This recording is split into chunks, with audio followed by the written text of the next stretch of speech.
પર બિરાજમાન સર્વે પાર્ટીના પદાધિકારીઓ અને મોરચાના સૌ આગેવાનો,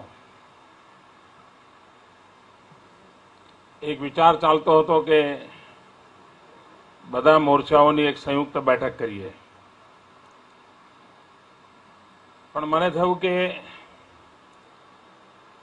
એ ગા ભેગો ઘસરકો કરવા કરતા એકવાર મારું બધા જ મોરચાઓ સાથે અલગ અલગ મળવાનું થઈ જાય તો સારું. અને એ નિમિત્તે આજે પાર્ટીના લઘુમતી મોરચાની એક અલગ કાર્યકર્તાઓની મિટિંગ કરવાનું આયોજન થયું છે. એ વાત નિશ્ચિત છે મિત્રો કે આ ચૂંટણીનું વર્ષ છે અને ચૂંટણીનું વર્ષ હોવાના કારણે આપણે કોઈ પણ કાર્યક્રમ કરીએ એ ચૂંટણીના ખાતામાં જમા થઈ જાય. કોઈની તબિયત જોવા જઈએ તો પણ એમાં ચૂંટણી દેખાય. હવે ઓલો કાંઈ ચૂંટણી જોઈને માંદો ના પડ્યો હોય, પણ હવે વાતાવરણ એવું હોય એટલે દરેક ચીજ.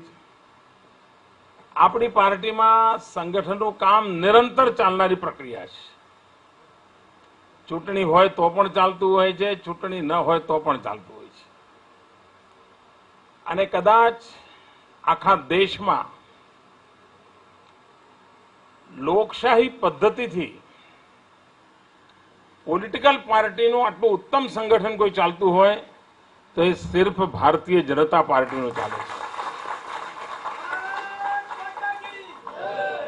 બાકી તો કાં પરિવારવાદ હોય, કાં લગભગ મોટા ભાગની સ્થિતિ આપણને ખબર છે. આ એક જ પાર્ટી એવી છે કે જ્યાં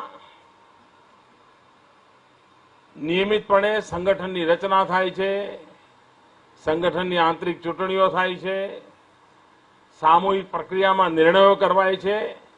આ આપણી પાર્ટીની મોટામાં મોટી તાકાત છે અને એના કારણે સતત પાર્ટીને ફ્રેશ એર, નવા વિચારો, નવો ઉમંગ અવિરતપણે મળતો રહેતો હોય છે.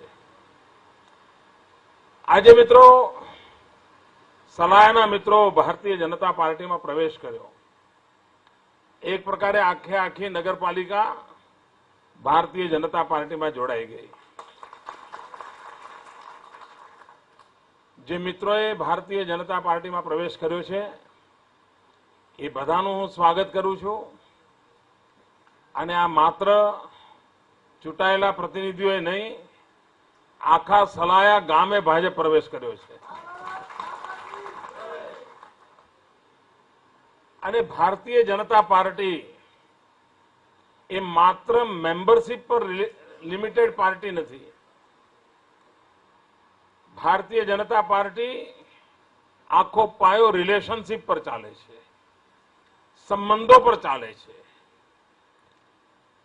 એક બીજા પ્રત્યે આદરભાવ, લાગણી એના અધિષ્ઠાન પર ચાલે છે. અને એક પ્રકારે મેમ્બરશીપ એ તો એક નિમિત્ત હોય છે, રિલેશનશીપ એ પરમાનન્ટ હોય છે. અને એ અર્થમાં જે મિત્રો પાર્ટીમાં જોડાયા છે એમનો આપણો એક એવો રિશ્તો બને છે જે ભારત માતાને મહાન બનાવવા માટે આ દેશના ગરીબમાં ગરીબ માનવીનું કલ્યાણ કરવાનું જે સપનું લઈને ચાલે છે એ સપનાના હમરાહી બને છે.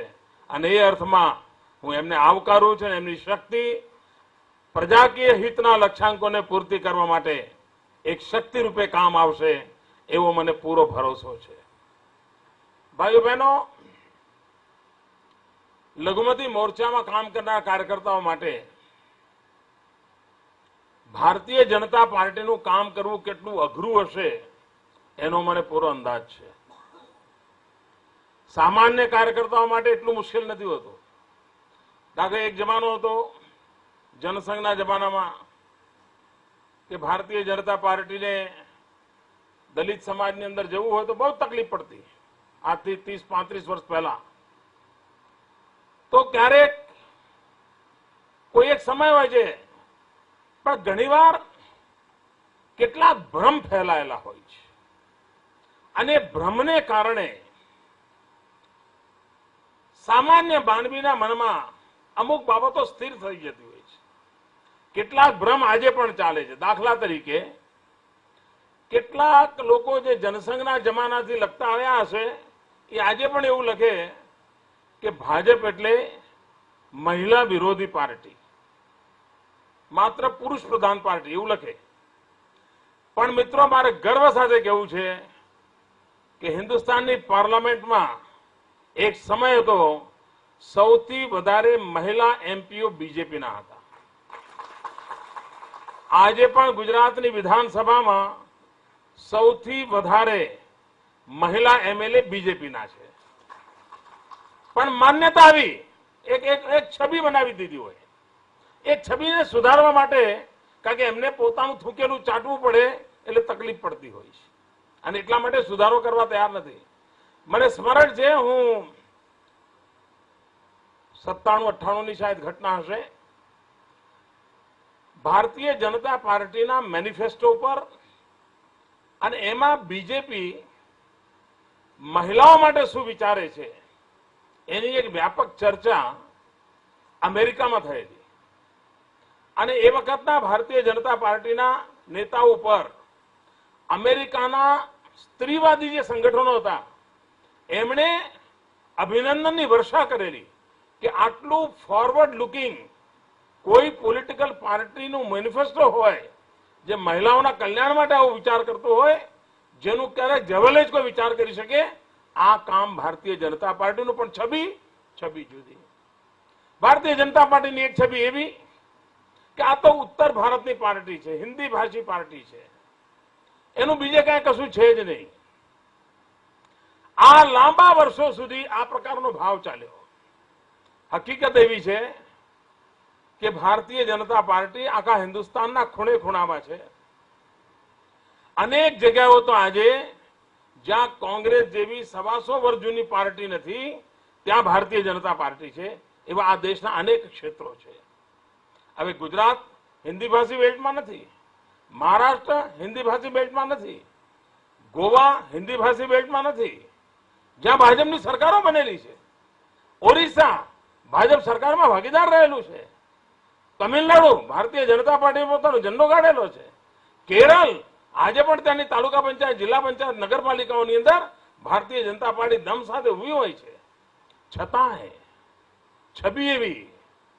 મિત્રો, કાશ્મીરમાં એક સમય એવો હતો કે કાશ્મીરની અંદર, જમ્મુ કાશ્મીરમાં કોંગ્રેસ કરતા ભાજપના એમએલએની સંખ્યા વધારે હતી. જમ્મુ કાશ્મીરમાં પણ એક છબી કે ભાઈ આ લોકો એટલે આવા. બીજી એક છબી એવી બનાવી દીધેલી કે ભાઈ ભારતીય જનતા પાર્ટી એટલે ઉજળિયાત લોકોની પાર્ટી, બ્રાહ્મણ વાણિયા બામણની પાર્ટી. મિત્રો, આખા દેશમાં સૌથી વધારે દલિતોને ચૂંટવાનું સૌભાગ્ય કોઈને મળતું હોય તો ભારતીય જનતા પાર્ટીને મળે છે. સૌથી વધારે શેડ્યુલ્ડ ટ્રાઇબના લોકોને ચૂંટવાનું સૌભાગ્ય મળતું હોય તો ભારતીય જનતા પાર્ટીને મળે છે. પણ તેમ છતાંય એક ધારા જુઠાણા, એક ધારો અપપ્રચાર અને એના દ્વારા ભારતીય જનતા પાર્ટીની એક છબી બનાવવાના ષડયંત્ર ચાલતા હોય છે. એવું જ ભારતીય જનતા પાર્ટીના લઘુમતી સમાજ સાથેના સંબંધો બાબતોમાં ભ્રમ ફેલાવવાની કોશિશ થતી હોય છે. ભાઈઓ બહેનો, હિન્દુસ્તાનની કોઈ પણ સરકાર, અને મારી તો વિનંતી છે, ખાસ કરીને જે લોકો પોતાની જાતને ખૂબ મોટા સેક્યુલરવાદી સમજે છે, જે લોકો સેક્યુલરિઝમના ઝંડાધારી પોતાની જાતને સમજે છે, એવા પંડિતોને મારો પડકાર છે. જે લોકો પોતાની જાતને લઘુમતીઓના કલ્યાણ કરવા વાળા સમજે છે, એમને મારો પડકાર છે કે એક કામ કરો. હિન્દુસ્તાનમાં કોંગ્રેસે લગભગ 50 વર્ષ મોટા ભાગના દેશના ભૂભાગ પર રાજ કર્યું છે. તો દેશે 50 વર્ષનું કોંગ્રેસના શાસનનો અનુભવ કર્યો છે. કોમ્યુનિસ્ટ પાર્ટીએ કેરળમાં, પશ્ચિમ બંગાળમાં, ત્રિપુરામાં લગભગ 3-3, 4-4, 5-5 વખત સરકારો બનાવી છે. કોમ્યુનિસ્ટો કેવી રીતે સરકાર ચલાવે છે એ પણ જોયું છે. હિન્દુસ્તાનની અંદર રિજનલ પાર્ટીઓ પણ લોકોએ જોઈ છે. પ્રાદેશિક પક્ષો ડીએમકે હશે, અકાલી દળ હશે, અલગ અલગ પાર્ટીઓ જોઈ છે, નોર્થ ઇસ્ટની પાર્ટીઓ હશે, એ પાર્ટીઓના શાસન જોયા છે. અને આ દેશે જ્યારે જ્યારે તક મળ્યું એવી ભારતીય જનતા પાર્ટીની સરકારો પણ જોઈ છે. ક્યાંક અમને 5 વર્ષ કામ કરવા મળ્યું હશે, ક્યાંક 10 વર્ષ મળ્યું હશે, ક્યાંક છૂટું છૂટું મળીને 15 વર્ષ મળ્યું હશે.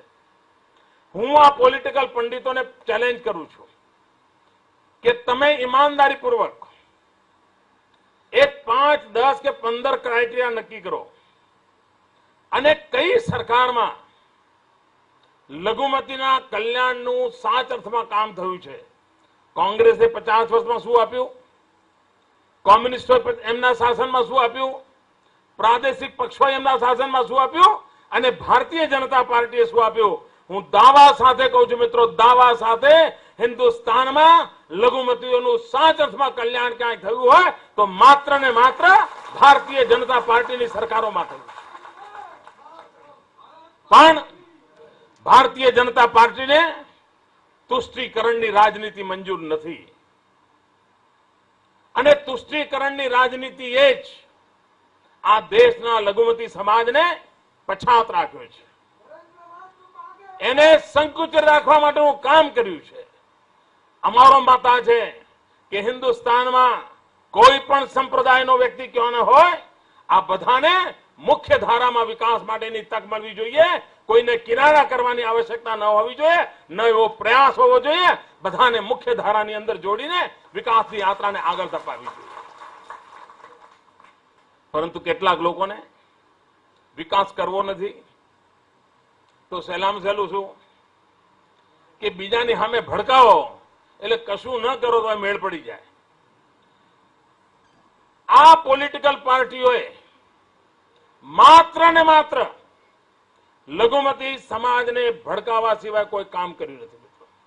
એમને હંમેશા ખોટા માર્ગે લઈ જવા સિવાય કોઈ કામ કર્યું નથી. મિત્રો હું દાવા સાથે પૂછું છું, આ દેશમાં એક મુખ્યમંત્રીનું નામ બતાવો મને 50 વર્ષના શાસનકાળમાં.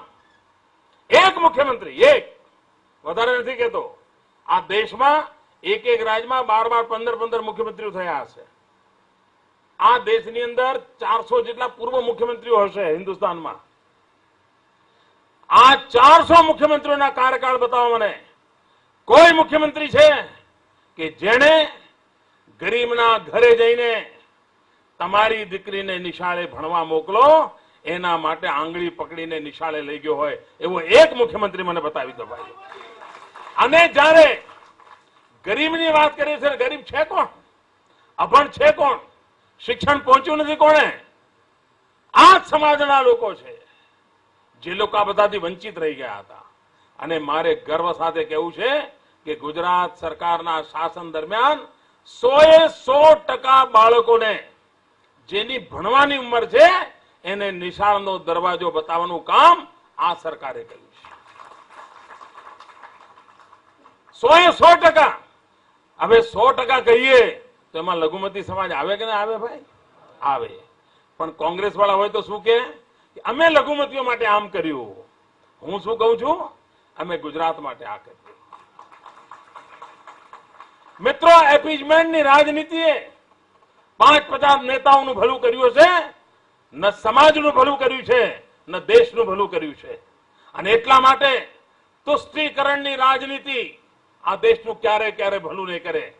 હવે માની લો સલાયાના મિત્રો ભારતીય જનતા પાર્ટીમાં હોય કે ના હોય, પરંતુ સલાયા ગામ એટલા માટેનો વિકાસ ન થવો જોઈએ કે કારણ કે મુસ્લિમ નગરપાલિકા છે?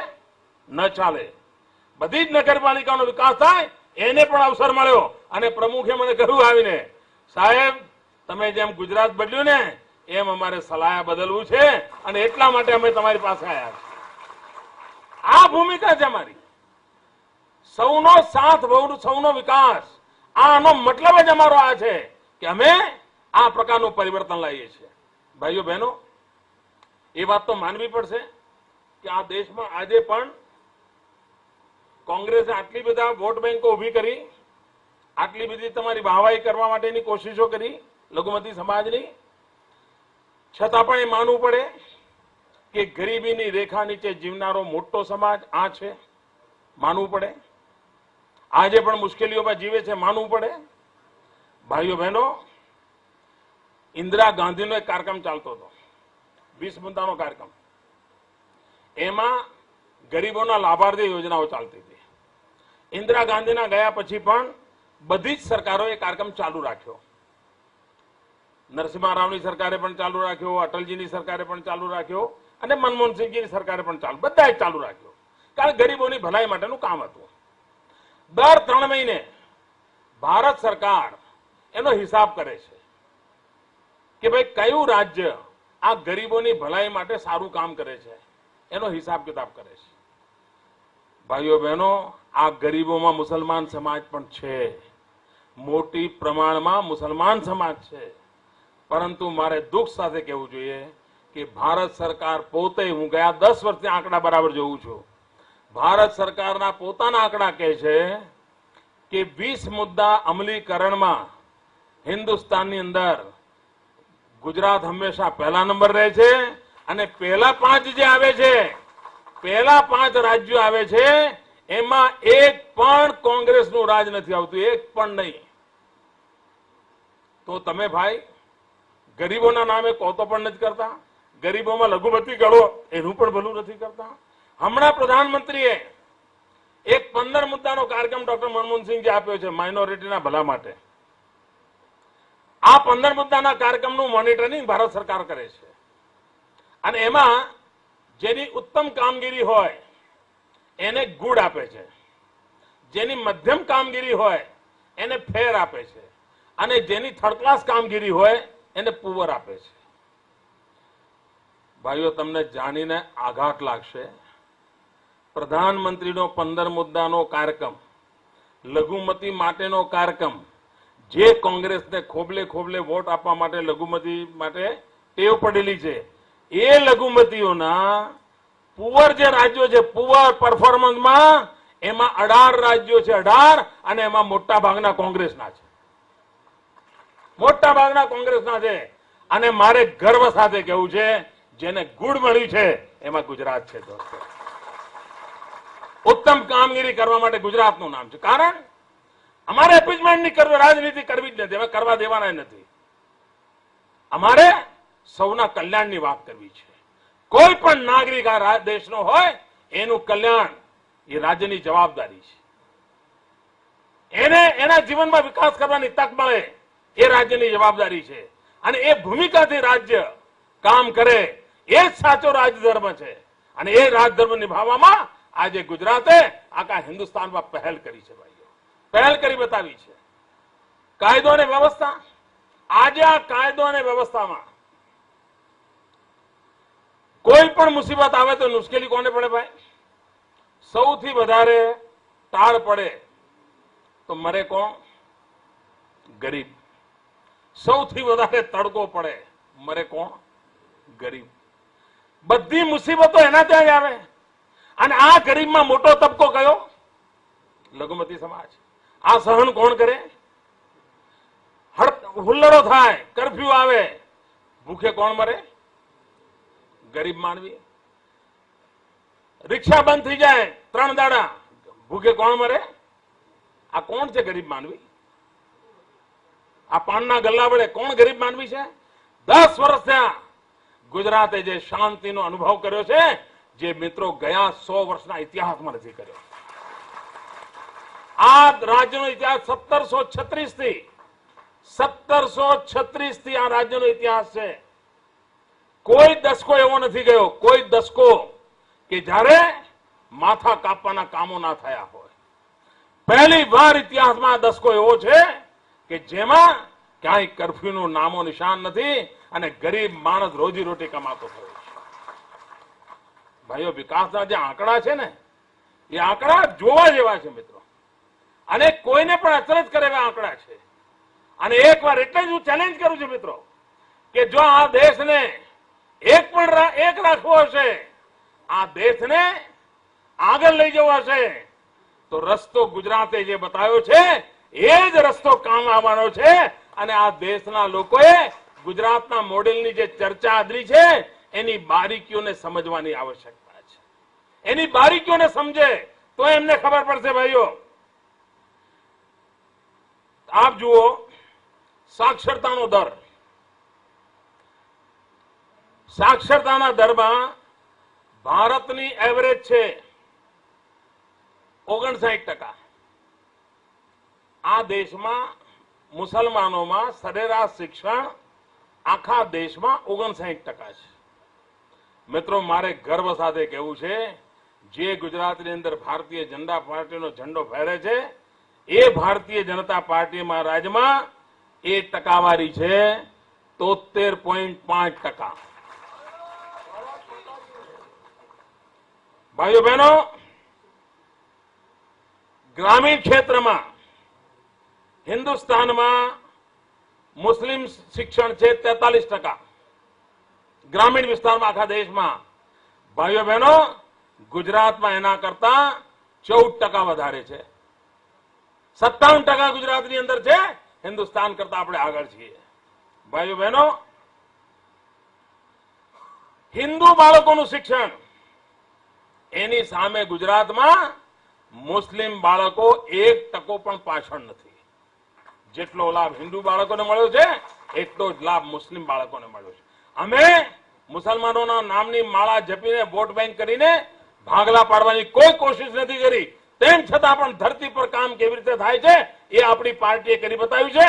અને આપ જયારે લઘુમતી સમાજની વચ્ચે જાઓ ત્યારે સીના તાણ કે બોલો, દોસ્તો, અમે લોકો તમારું ભલું કરનારા લોકો છીએ, તમારું કલ્યાણ કરનારા લોકો છીએ, પેઢીઓ સુધી તમારું કલ્યાણ કરવાનો વિચાર કરનારા લોકો છે. આવા હિંમત સાથે જવાની આવશ્યકતા છે. ભાઈ, હાઈસ્કૂલ, હાયર સેકન્ડરી, કોલેજીસ, એના એજ્યુકેશનમાં પણ હિન્દુસ્તાનની સરેરાશ કરતા ગુજરાત 5% આગળ છે. આ બધા લોકોએ બિન સાંપ્રદાયિકતાના નામે, લઘુમતીવાદને નામે, અપીજમેન્ટના નામે, વોટ બેંકની પોલિટિક્સના નામે આ દેશના લઘુમતી સમાજને કેટલો પછાત રાખ્યો છે, કેટલો દુખી કર્યો છે, એના હું આંકડા આપું છું. ભાઈઓ, આ દેશમાં મુસલમાનની માથાદીઠ આવક, આ દેશમાં મુસલમાનની માથાદીઠ આવક, આ બધા આંકડા હું ભારત સરકારના આપું છું. આ દેશમાં ભારતની અંદર મુસલમાનની માથાદીઠ આવક છે 804 રૂપિયા.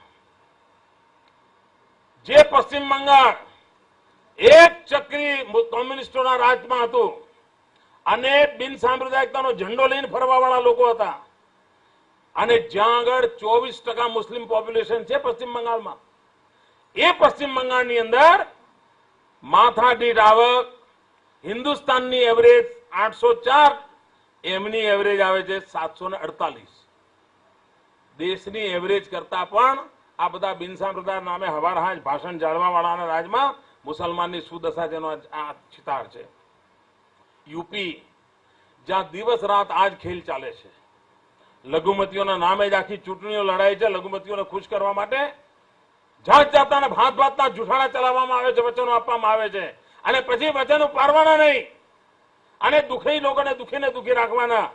ભાઈઓ બહેનો, તમને જાણીને પીડા થશે, જે ઉત્તર પ્રદેશમાં આટલી બધી લઘુમતી સમાજની સંખ્યા છે, ત્યાં આગળ આવકની એવરેજ છે માત્ર 662 રૂપિયા. માત્ર 662 રૂપિયા. હિન્દુસ્તાનની એવરેજ કરતા પણ ત્યાં એવરેજ ઓછી છે. અને જે લોકો પોતાની જાતને મુસલમાનોના મસીહા માને છે એવા લોકોએ આ રાજ્યમાં રાજ્ય કર્યું છે, અને છતાં પણ એ લોકો કલ્યાણ નથી કરી શક્યા. ભાઈઓ બહેનો, બિહાર બિન સાંપ્રદાયિકના નામે લાલુ યાદવ કુદાકૂદ કરતા રહ્યા. આટલા બધા વર્ષ લાલુ યાદવ ત્યાં રાજ કર્યું, આપ્યું શું? ભાઈઓ બહેનો, બિહારની અંદર સરેરાશ માથાદીઠ આવક 559 રૂપિયા છે. હિન્દુસ્તાનની 804, બિહારની 559. ભાઈઓ બહેનો, આંધ્ર 803, ઓરિસ્સા 785. આ બધા પોતાની જાતને બિન સાંપ્રદાયિકતાના ચેમ્પિયન ગણાવે છે અને દિવસ રાત અમને લઘુમતીઓના વિરોધી પેન્ટ કરે છે. અને ગુજરાત આખા દેશની 804, ગુજરાતની માથાદીઠ આવક છે 875. કોઈ પણ રાજ્ય મારી બરાબરી નથી કરી શકતું. અને છતાં પણ આ રાજ્યને બદનામ કરવા માટે જાત જાતના કારસા કરવામાં આવે છે. ભાઈઓ બહેનો, પ્રોસ્પેરિટી, મને મારી પાસે વિગતો ડિટેલમાં નથી, પણ મને બહુ મજેદાર વાત, હમણાં એક મુસ્લિમ સ્કોલર મળવા આવ્યા હતા. એમણે મને કહ્યું કે આખા દેશમાંથી મુસલમાનમાં જકાત આપવાનો રિવાજ હોય છે 10% આવકમાં, 2.5% જકાત આપવાનું. મિત્રો, આખા હિન્દુસ્તાનમાં ટોટલ જે જકાત આવે છે, આખા હિન્દુસ્તાનની જકાત એક બાજુ અને ગુજરાતમાંથી આવતી જકાત એક બાજુ. આ પ્રોસ્પેરિટી વગર શક્ય ન બને મિત્રો. આખા દેશમાં જે ટોટલ જકાતની દાન પુણ્યની જે ઇન્કમ થાય છે, એમાં આખા દેશની જેટલી છે એકલા ગુજરાતની થાય છે. હજ કરવા વાળા સૌથી વધારે ગુજરાતમાંથી હજીઓ જાય છે, સૌથી વધારે. આ ખિસ્સામાં ના હોય ક્યાંથી જાય ભાઈ? અને ખિસ્સામાં આવે ક્યાંથી ભાઈ? વેપાર, ધંધા, વિકાસ આ બધું થયું હોય ને ત્યારે આવ્યું હોય ભાઈ. આ ખિસ્સા કાપીને ભેગું નથી થયું હતું. કાળી મજૂરી કરી છે અમારા ગુજરાતના નાગરિકોએ, એના કારણે આવે છે. અને એના દ્વારા વિકાસની યાત્રા ચાલતી હોય છે. ભાઈઓ બહેનો, બેંક એકાઉન્ટ એક ચીજ સમજવા જેવી છે. બેંક એકાઉન્ટ ગુજરાતમાં, બેંક એકાઉન્ટ આખા દેશમાં સૌથી વધારે છે. આપણે ત્યાં સરેરાશ બેંકમાં, મુસ્લિમ સમાજના બેંક એકાઉન્ટમાં સરેરાશ 33,000 રૂપિયા છે બેંકમાં, જેના બેંક એકાઉન્ટ. એની સામે પશ્ચિમ બંગાળમાં 13,000 અને આસામમાં 26,000. આપ વિચાર કરો મિત્રો, આપણી આ આવક આ પ્રોસ્પેરિટી વગર શક્ય નથી બનતી, અને એના કારણે શક્ય બનતું હોય છે. ભાઈઓ બહેનો, સરકારની અંદર મુસલમાનોને નોકરી, આ પશ્ચિમ બંગાળ જ્યાં જનસંખ્યા 24%, પણ સરકારી નોકરીમાં માત્ર 2%, માત્ર 2%. અને આખી દુનિયાને બિન સાંપ્રદાયિકતાના પાઠ ભણાવો છો, મૂર્ખ બનાવો છો દુનિયાને. મિત્રો, ગુજરાતની અંદર જેટલી જનસંખ્યા છે એટલા જ ટકા મુસ્લિમો સરકારી નોકરીમાં છે. આવું ગર્વ સાથે હું કહી શકું કે અમે સમાજના સૌ વર્ગને સાથે લઈને ચાલનારા લોકો છીએ અને અમે આ કામ કરીએ છીએ. મિત્રો, દિલ્હી કોંગ્રેસ સરકાર 20 વર્ષથી એક ધારું ત્યાં રાજ કરે છે. 3%, બિહાર 7%, મહારાષ્ટ્ર 4%. અને આ લોકો આપણને ભણાવે છે બિન સાંપ્રદાયિકતા. તમે જ બોલો મિત્રો, આ જૂઠાણાના લોકોની સામે મારો ભાજપનો કાર્યકર્તા લઘુમતી સમાજમાં આંખમાં આંખ મિલાવીને છાતી કાઢીને કહી શકે એમ છે કે નહીં? અને એટલા જ માટે મિત્રો, હું ચેલેન્જ એટલા જ માટે કરું છું કે હિન્દુસ્તાનના કોઈ બી પંડિત આવે, જરા આંકડાના આધાર પર, ભારત સરકારના આંકડા, અમારા આંકડા નહીં, કરવું નથી એમને. માત્ર વોટ બેંકની રાજનીતિ કરવી છે અને સમાજને ગેરમાર્ગે દોરવાની પ્રવૃત્તિઓ કરવી છે. એની સામે અવાજ ઉઠાવવાની આવશ્યકતા છે ભાઈઓ, અને અવાજ ઉઠાવવાનું કામ આજે અમે કરીએ છીએ. મુસ્લિમ બાળકોને સ્કોલરશીપ, કેવા જૂઠાણા ચલાવે છે આ લોકો. ભાઈઓ બહેનો, ગુજરાતની અંદર મુસ્લિમ બાળકોને સ્કોલરશીપ, પ્રી મેટ્રિક સ્કોલરશીપમાં ભારત સરકારના ક્રાઇટેરિયા પ્રમાણે ખૂબ ઓછા બાળકોને સ્થાન મળે એમ છે. પરંતુ ગુજરાતને માટે શિક્ષણ એ પ્રાથમિકતા છે. અને મારો આજે પણ મત છે, આપણી આવતીકાલ ઘડવા માટે પ્રત્યેક ઘરમાં શિક્ષણ મારે પહોંચાડવું છે. કોઈ પણ બાકી ના રહેવું છે ભાઈ. આજે ગુજરાતમાં 52,260 બાળકો એવા છે કે જેમને પ્રી મેટ્રિક સ્કોલરશીપ આ ગુજરાતની તિજોરીમાંથી જાય છે. અને અમે 109% સિદ્ધિ હાંસલ કરી છે. 100% નહીં, 109%. 109% અમે અચીવમેન્ટ કર્યું છે ભાઈઓ. 2.25 લાખ મુસ્લિમ વિદ્યાર્થીઓ એમને જુદી જુદી બીજી સ્કોલરશીપનો લાભ મળે છે. એટલું જ નહીં, 3,57,000 બાળકોને સ્કૂલ યુનિફોર્મ, મુસ્લિમ બાળકોને સ્કૂલ યુનિફોર્મની વ્યવસ્થા આ સરકાર કરે છે. અને આ રાજ્ય એક જ એવું છે કે જે એસસી એસટી ના ધોરણે બધી જ સવલતો લઘુમતી સમાજને પણ આપે છે, કોઈ પણ પ્રકારના ભેદભાવ વગર આપે છે. એટલું જ નહીં, કુલ 144 બક્ષી પંચની કોમો છે, એમાં 30 મુસ્લિમ સમાજની કોમો છે. અને જે મુસ્લિમ સમાજમાં અતિ ગરીબ કહેવાય એવા સમાજોની અંદર છે. એ સમાજોની ચિંતા કરવાનું કામ પણ આ ગુજરાત સરકાર દ્વારા થાય છે. અને વિકાસના કામોની અંદર મિત્રો, ગુજરાતની અંદર માછીમારીના ક્ષેત્રમાં ખૂબ મોટા પાયા પર આપણો મુસ્લિમ સમાજ છે. આ સરકારે એક સાગર ખેડુ યોજના બનાવી છે. આ સાગર ખેડુ યોજના 21,000 કરોડ રૂપિયાનું પેકેજ, 21,000 કરોડ રૂપિયાનું પેકેજ. આનો સીધો લાભ સમુદ્ર કિનારા પર માછીમારીમાં લાગેલા મારા બધા જ સમાજના ભાઈઓ બહેનોને મળે છે. કેમ ભૂતકાળની કોઈની સરકારને યાદ ના આવ્યો કરવાનું? અને એના કારણે સાચ અર્થમાં સમાજનું જે કલ્યાણ થવું જોઈએ, વિકાસ થવો જોઈએ, એ વિકાસની દિશામાં કોઈ કામ કરી શક્યા નથી મિત્રો. અને એના કારણે આજે ગુજરાતનો ફિશરમેન હશે, સમુદ્ર કિનારે જિંદગી જીવનારો માનવી હશે, એના જીવનમાં બદલાવ આવવાનું કામ કર્યું છે. હમણાં મેં એક નવું કામ ઉપાડ્યું છે. આ મારા માછીમાર ભાઈઓ, એમને 12 મહિના આવક રહેતી નથી. સમુદ્રની અંદર વરસાદ આવે, ભરતી ઓટના સમયો હોય, એના કારણે એના આવકમાં જોલ પડી જાય. એટલે માછીમારની સરેરાશ આવક માંડ 5 મહિના 7 મહિનાની વચ્ચે હોય છે. 6 મહિના 7 મહિના એના બેકાર જતા હોય છે. અને ત્યારે એના માટે રોજીરોટીના પ્રશ્નો થતા હોય છે. ભૂતકાળની કોઈ સરકારને મિત્રો આનો વિચાર ના આવ્યો. મેં એક કામ ઉપાડ્યું છે કે આ જે માછીમાર પરિવારો છે એ બહેનોના, ગરીબ બહેનોના સખી મંડળ બનાવવાના. સખી મંડળ બનાવીને એ બહેનોને એક સીવીડની ખેતી કરતા શીખવાડવાનું. દરિયાની અંદર જ એની ખેતી કરાય છે અને દર 45 દિવસ એનો પાક ઉતરે છે. એટલે સમુદ્રની અંદર કિનારા પર તરાપા મૂકી દેવાના અને એ પ્રકારનું ઘાસ ઉગાડવાનું.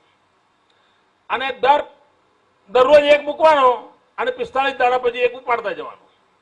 અને સરેરાશ મહિને આ ગરીબ બહેન 12 થી 15,000 રૂપિયામાંથી કમાઈ શકશે. કારણ હવે દવાઓ બનાવવા માટે આ વનસ્પતિ એકદમ ઉત્તમ વનસ્પતિ તરીકે સ્વીકારાય છે દુનિયામાં. નવા સંશોધનો થયા છે. આપણે ગુજરાતના દરિયા કિનારે ફિશરમેન પરિવારની ગરીબ બહેનોને ભેગી કરીને એમને સીવીડની ખેતી કરતા શીખવાડવાના છીએ. આ વખતે કૃષિ મહોત્સવમાં એ કામ હાથમાં લીધું છે અને હમણાં પાયલોટ પ્રોજેક્ટ તરીકે 6 જેટલા તાલુકાઓની અંદર આ કામની શરૂઆત કરવાના છે. અને 45 દિવસ પછી દરરોજ એની આવક શરૂ થાય છે. અને કંપનીઓ સમુદ્ર કિનારે આવીને પોતે આ માલ લઈ જાય, એટલો મોંઘો માલ તૈયાર થવાનો છે. 5 મહિના 7 મહિના જે એને બેકારીના ખપ્પરમાં જીવવું પડતું હતું, એના બદલે હવે 12 મહિના એ રોજીરોટી કમાઈ શકે.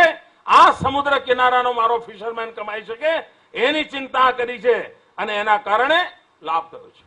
ભાઈ બહેનો, આખું ગુજરાતમાં 2 જિલ્લા છે જ્યાં સૌથી વધારે મુસ્લિમ જનસંખ્યા છે. એક ભરૂચ જિલ્લો અને બીજો કચ્છ જિલ્લો. આપણને ખબર છે પહેલા ભરૂચ જિલ્લો કેવો હતો અને કચ્છ જિલ્લો એવો કેવો હતો. અહીંયા ભરૂચના મિત્રો બેઠા છે, કચ્છના બેઠા છે. શું દશા હતી મિત્રો? સૌથી વધારે મુસ્લિમ પોપ્યુલેશન વાળા ભરૂચ જિલ્લો અને કચ્છ જિલ્લો આજે હિન્દુસ્તાનના સૌથી ઝડપથી વિકાસ પામતા જિલ્લાઓમાં નંબર 1 પર છે. નંબર 1 પર છે. અને એનો લાભ ભરૂચ જિલ્લાની અંદર મુસ્લિમ સમાજને જે લાભ મળ્યો છે જેનો તમે અંદાજ ન કરી શકો મિત્રો. એમની જમીનોના કિંમતો, એમના છોકરાઓને રોજીરોટી, એનો લાભ આજે સૌથી વધારે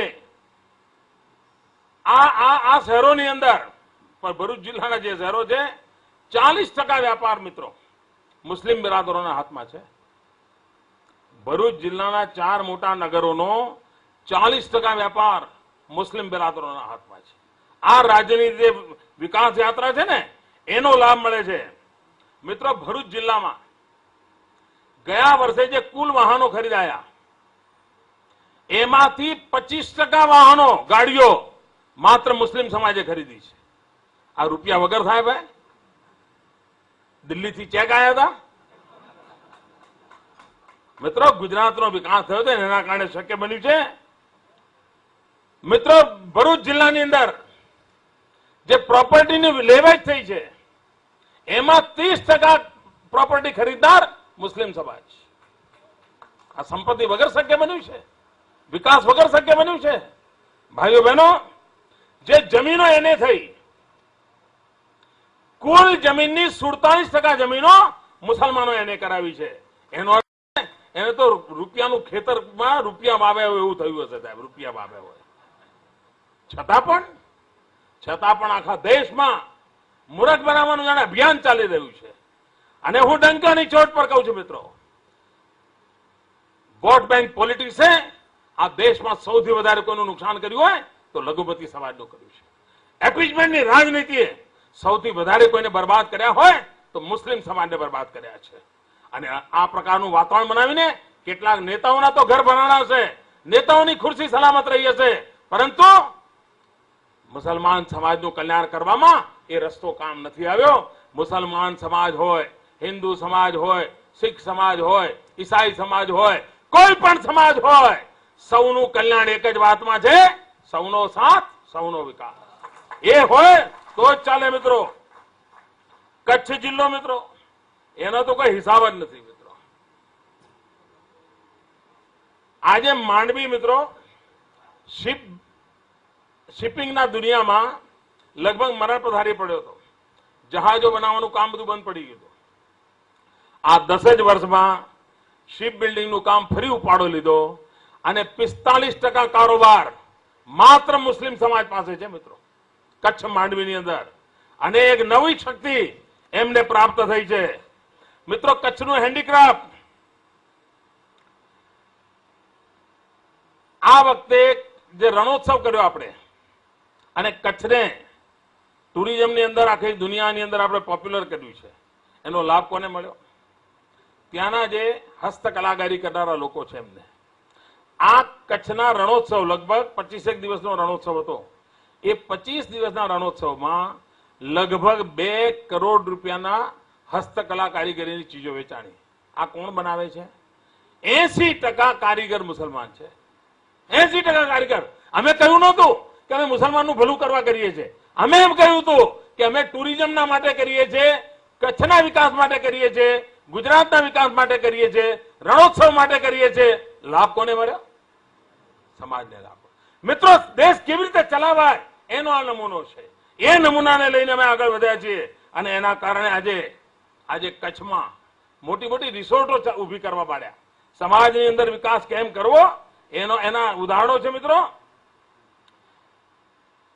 પ્રી મેટ્રિક સ્કોલરશીપ જે છેલ્લા મારા આંકડા છે, અત્યાર સુધીમાં 63 લાખ બાળકોને એનો લાભ આપ્યો છે. મારા 10 વર્ષના કાર્યકાળનું કહું છું. 63 લાખ મુસ્લિમ બાળકોને લગભગ કોઈ પરિવાર એવું નહીં હોય કે જેના ઘર સુધી આ લાભ નહીં પહોંચ્યો હોય. અને લગભગ 140 કરોડ રૂપિયા જેવી માતબર રકમ માત્ર શિક્ષણ માટે લઘુમતી સમાજના ઘર સુધી પહોંચાડવાનું કામ આ સરકારે કર્યું છે. ભાઈઓ, મેં આ હિસાબ એટલા માટે આપને આપ્યો કે આપ ભારતીય જનતા પાર્ટીનું જયારે કામ કરતા હશો ત્યારે અણિયારા સવાલો તમને લોકો પૂછતા હશે, તમને હેરાન પરેશાન કરવાની કોશિશ કરતા હશે. મારી આજની આ વાત સાંભળ્યા પછી મને વિશ્વાસ છે હવે તમે આંખમાં આંખ મિલાવીને ડંકાની ચોટ પર ગમે તેવો ચમરબંધી હશે એના પણ છક્કા છોડાવી શકશો. સાચી માહિતીના આધારે, તર્કના આધારે અને આવતીકાલ ક્યાં ઉજ્જવળ છે એના વિશ્વાસના આધારે તમે કરી શકો એમ છો. ભાઈઓ બહેનો, આપણો એક જ મંત્ર છે, 6 કરોડ ગુજરાતીઓ, સૌનો સાથ, સૌનો વિકાસ અને સૌનું ભલું કરવાના સંકલ્પ સાથે આગળ વધવું છે. અને મેં કહ્યું એમ, તુષ્ટિકરણનું રાજકારણ મને પારવડે એમ નથી, મારી પાર્ટીને પરવડે એમ નથી, ન મારા મુસલમાન સમાજનું કલ્યાણ કરનારું છે. સમાજ એક છે, આ સમાજમાં બધાને બધા જ લાભ મળે એ દિશામાં પ્રયત્ન થવો જોઈએ અને અમે એ મંત્રને લઈને આગળ વધી રહ્યા છીએ. મને વિશ્વાસ છે આજે લઘુમતી મોરચાના અમારા મિત્રો અને મારે તમને અભિનંદન આપવા છે મિત્રો. ગઈ ચૂંટણીમાં તમે જે કમાલ કરી છે દોસ્તો, તાલુકા પંચાયત, જિલ્લા પંચાયત, નગરપાલિકા, આ નાની બાબતો નથી. અરે હમણાં અંકલેશ્વરમાં એક પેટા ચૂંટણી હતી અને કેવા મહારથી તમારી સામે હતા, તો પણ તમે ભારતીય જનતા પાર્ટીનો ઝંડો ગાડી દીધો દોસ્તો. આજ કોઈ ગુજરાતનો જિલ્લો એવો નથી કે જ્યાં લઘુમતી સમાજમાંથી ચૂંટાયેલા અમારા નેતાઓ ના હોય. આ મોટું કામ અમારા મિત્રો કર્યું છે. આનો યશ આ તમારી ટીમને જાય છે દોસ્તો. આ ટીમને હું એનો યશ આપું છું અને ખૂબ ખૂબ અભિનંદન આપું છું, ખૂબ ખૂબ શુભકામનાઓ આપું છું. જય જય ગરવી ગુજરાત.